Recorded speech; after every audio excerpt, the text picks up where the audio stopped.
Welcome to the Militia Gaming Community. I'm Trigger, and this is my detailed testing of the brand new 2020 Bentley Mulliner Bacalar in the Crew 2. Let's go!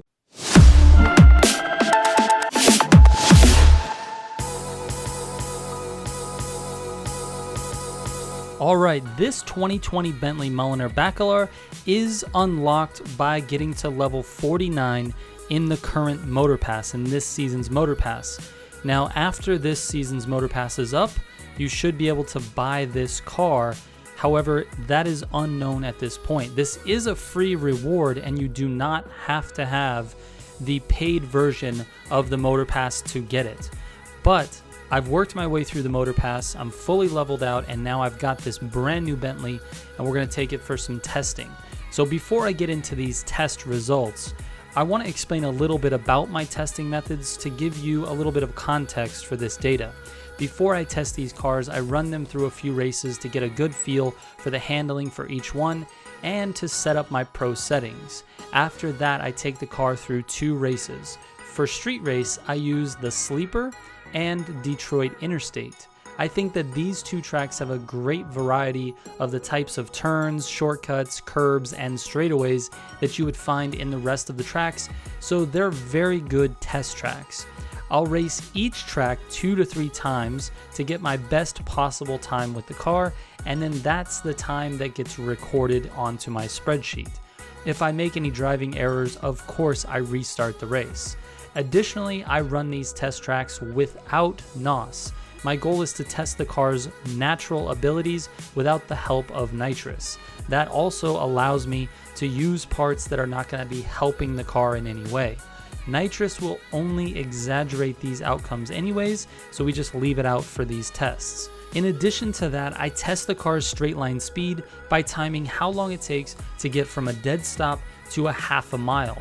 This is the approximate length of the Los Angeles airport runway, so that's why I'm using that distance. I record the pass and then I check the timestamps of the video to get it accurate down to about 1/60th of a second since I'm recording in 60 frames per second. I also make a pass with NOS as well to see the difference just because I'm curious. After all that's said and done, I record the results into my Crew 2 spreadsheet that is open to the public. It has my pro settings and test results for each car that I've tested. There are only a couple of cars in there right now, but my plan is to go through all of the new cars as they get released and then start to work on some of the older legacy cars. The link to that spreadsheet is in the description of these videos.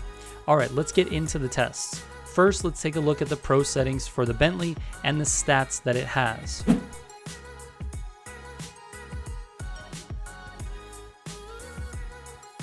The Bacalar posts a top speed of 227 with 1105 horsepower and a 0 to 60 of 2.47. That's actually really quick for a car that's this heavy.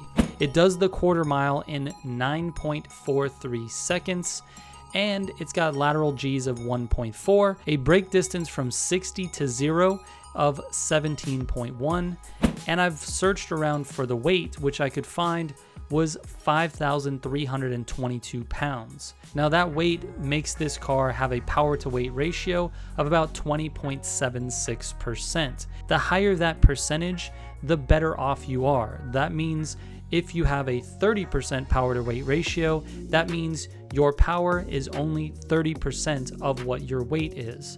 So you want that to be as high as possible. Now, if you compare that to the Gallardo, which is widely considered to be the fastest car in this game, at least for street race, the stats on the Bentley actually have a couple of advantages. It has 1 extra mile per hour on the top speed. Again, this is for the pro settings that I have. Sometimes when you switch the pro settings, your stats can get flipped around, but for the pro settings that I have, it does have an advantage of 1 mile per hour more on the top speed and about 8% shorter braking distance, which is pretty incredible considering the Gallardo is about 40% lighter than the Bentley.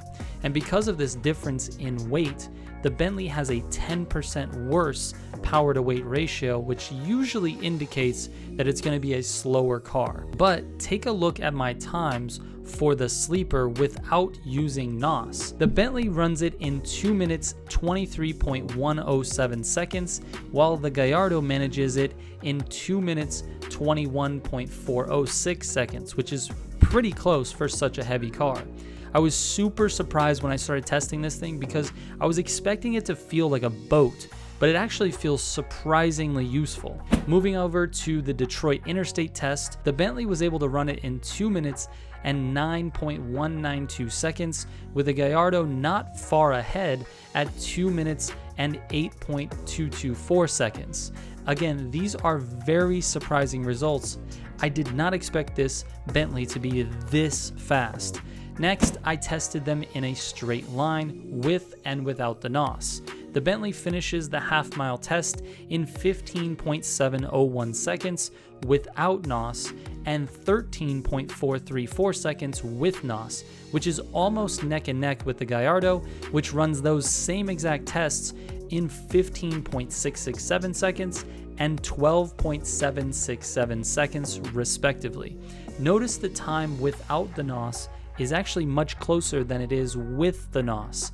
That's because the difference in weight in these two cars. The Gallardo benefits strongly from the extra push of the NOS, whereas the Bentley also benefits, but just not as much. All in all, this Bentley is super surprising, and it's actually pretty good for street racing, so I definitely recommend you buy it and add it to your collection. Again, you can find all of this data and all of my pro settings in my Crew 2 spreadsheet, which is available via the link in the description down below. If you have any questions about this or any video on my channel, you're more than welcome to send me a DM on Instagram, Twitter, or Discord. I have a link to my Discord in the description as well. All right, shout out to all the Militia subs. Thank you so much for watching another video. I will catch you on the next one. Trigger out.